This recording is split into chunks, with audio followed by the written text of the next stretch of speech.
Well, when my dad would call a family chat, he said, everybody get to the table. We got something to talk about. We were always like, is this bad? Like, are we in trouble? Are we all grounded for a month? Like, we weren't sure exactly what was coming. This is not a bad news. This is not anybody's in trouble. We want to tell you about some things that are happening here in our church and some changes that we're going to make that I'm very excited about. But let me start by telling you a quick story. Over 5 years ago, when I was in the interview process to come here and be the senior pastor, I asked the question of a few elders that we met I met them at a breakfast place. I said, why do you guys have two services? I don't understand it, because at that time, we didn't need this large of a room for two services. And they said, well, we're just kind of waiting for the new pastor to come, and then we'll kind of figure out where do we go from there. The last 5 years, I've done a lot of praying and thinking about how could we condense our worship experience where we're all in one room. And I've done a lot of processing with mentors and other pastors. And right about the time I'm about to really push hard on let's just be a one-service church, let's get everybody in the same room. Right about that time, we always have a spike in attendance, and then we wouldn't fit in one room. So I'm like, okay, Lord, I don't know what you're doing, but I know that something has to change related to our Sunday morning worship experience. Last August, I told you that one of our core vision statements for this year, our key imperatives, is to make this worship experience the best we can offer Christ and other people. And I feel like right now, the way that we're doing this, in the room that we're doing it in, with the pews that we have, and even the carpet that we have, it's not offering Christ and others our best. So I'm excited to tell you today, family, that we're getting new furniture. That's the main thing. We are going to be renovating this worship center. We're going to get new carpet and new chairs. And let me tell you a little bit about what that means. And again, I'll only keep you for a few moments, but I want to make sure you understand why we're stepping in on this. We've had this worship center since 1997. In 95, we acquired the property. We renovated this. We built the back balcony area. And to be honest with you, the carpet that's underneath you right now has not been replaced since then, all right? The purple was added later, the purple aisleways to cover up the patterns, but it's just time for us to change out the carpet. Some of you are like, ew, gross. No, I know it's not okay and it's not our best. So we need to change our carpet. But I do believe there are some other reasons why this change is necessary. So you might say, well, why would we get new chairs? Why would we get new carpet? Let me answer the why the change question. Why is because, number one, and this goes back to what I said to the elders 5 years ago, we have to right size this room for the size church we are. Having an auditorium that seats 1,000 people by fire code is not the right size room for our size church. Not for our first service and not for our second service. We are experiencing periods of growth over the last 5 years, but I believe when somebody comes into our worship service, especially our 9 a.m. service, and they see only a few hundred people in a room that seats 1,000, it's not giving them the best experience. So, second reason that I want to do this is for better first-time guest experience. We are having a lot of first-time guests come, nearly 200 a year that come, but we're not keeping them all.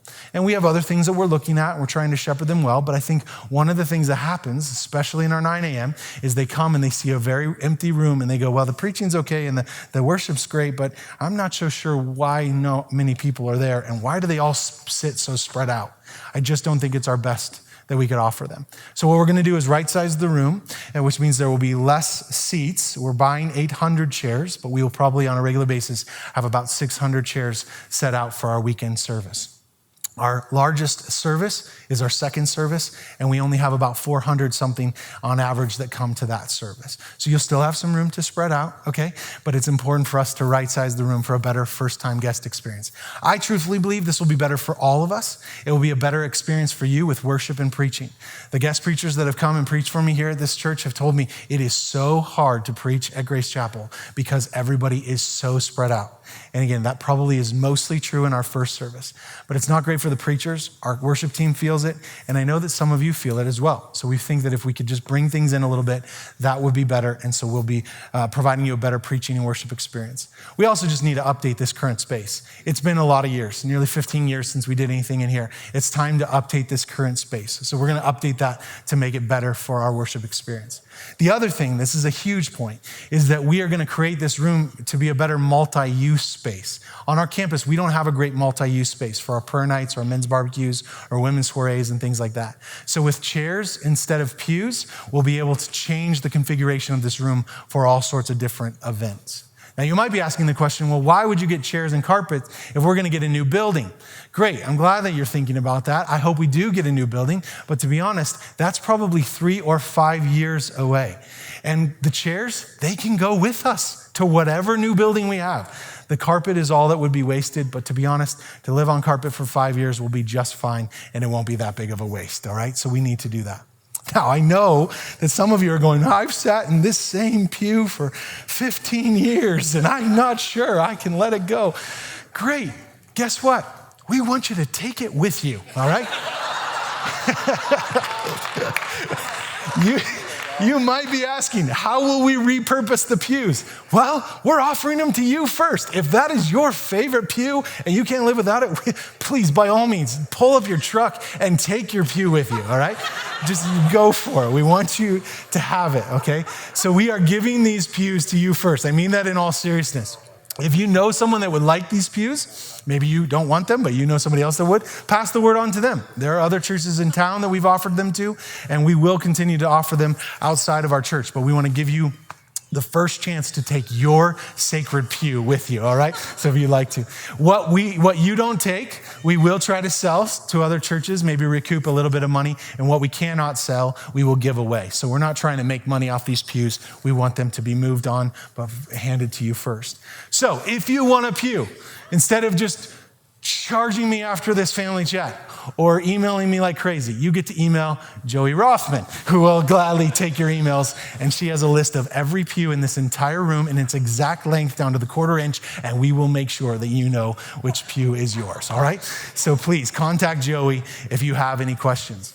Now, I was told in seminary, changing carpet in a church is one of the worst things you can do as a pastor. So we have already selected this. We're not going to vote on this, okay? But in the case that you want to come stand on this or check it out or tell me what you think of it, the carpet samples are right up here. I'm sorry it's not purple for those of you who are disappointed, but that's there. And the chairs we have also checked out as well. So we have great chairs. They're coming. We've sat in them. We've tested them. We feel good about them. So those are coming as well, and they'll be here in a few weeks, all right? So please come check those things out.